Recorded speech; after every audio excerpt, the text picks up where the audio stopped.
L-għada li l-petizzjoni ta' sfiduċja fil-Kap Nazzjonalista laħqet il-150 firma biżżejjed biex jissejjaħ Kunsill Ġenerali Straordinarju li mistenni jkompli jħawwad fil-Borma, kompli toħroġ fil-beraħ il-qasmu l-firda bla qies li jinsab m'għaddas fiha il-partit ta' Adrian Delija. Fuq is-sit Newsbook ħarġu l-qoddim bosta esponenti nazzjonalisti li qalu b'wiċċhom il-qoddim li firmaw il-petizzjoni ta' kontra Delija.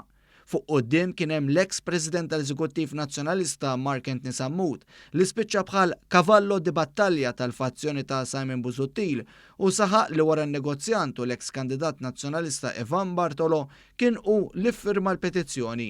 Il-President tal-Moviment Żgħażagħ tal-Partit Nazzjonalista u Segretarju Ġenerali Joseph Grech u Emma Portelli Bonnici, rispettivament, il-kol wieġbu li firmaw. Mhux l-istess Senat għad-deputat Frisk Kevin Kotajjar li biex lajfuħu lanqas jinten għażel li ma jkummentax. Intant fost il-fazzjoni ta' Adrian Delija kien hemm min wera r-rabja tiegħu għal fatt li d-deputati Beppe Fenakadami, Jason Azzopardi u Claudette Buttigieg wieġbu li ma ffirmawx il-petizzjoni.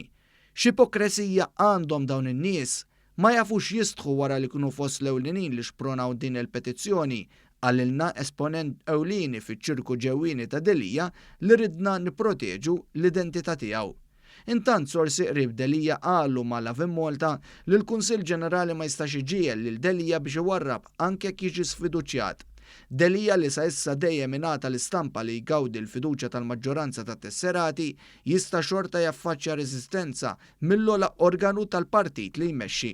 Is-sit Times of Malta wkoll irrapporta xi ħaġa simili fejn spjega li dawk li appoġġjaw lil Delija qed isostnu li ż-żemel tagħhom ma jistax jaffaċċja vot ta' sfiduċja u ddiskrevew l-attentat bil-petizzjoni bħala qatt mhux validu u li m'għandux jiġi ittollerat. M'għaddix wisħin minn dawn ir-rapporti ma ħarġitx l-ewwel reazzjoni mill-fazzjoni l-oħra dik ta' Simon Busuttil.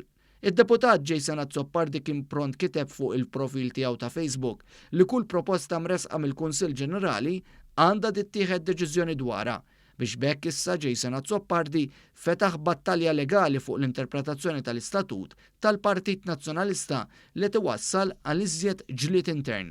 Intant matul il-jum infetħet paġna ġdida fuq Facebook bl-isem ta' Partit Nazzjonalista miġdid Partit Rebbieħ.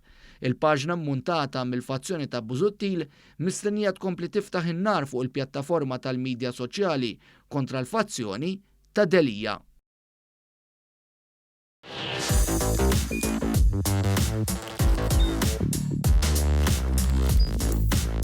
Idħol fuq one.com.mt u hemmhekk tista' tara l-programmi kollha li jxandru fuq One permezz ta' One Play.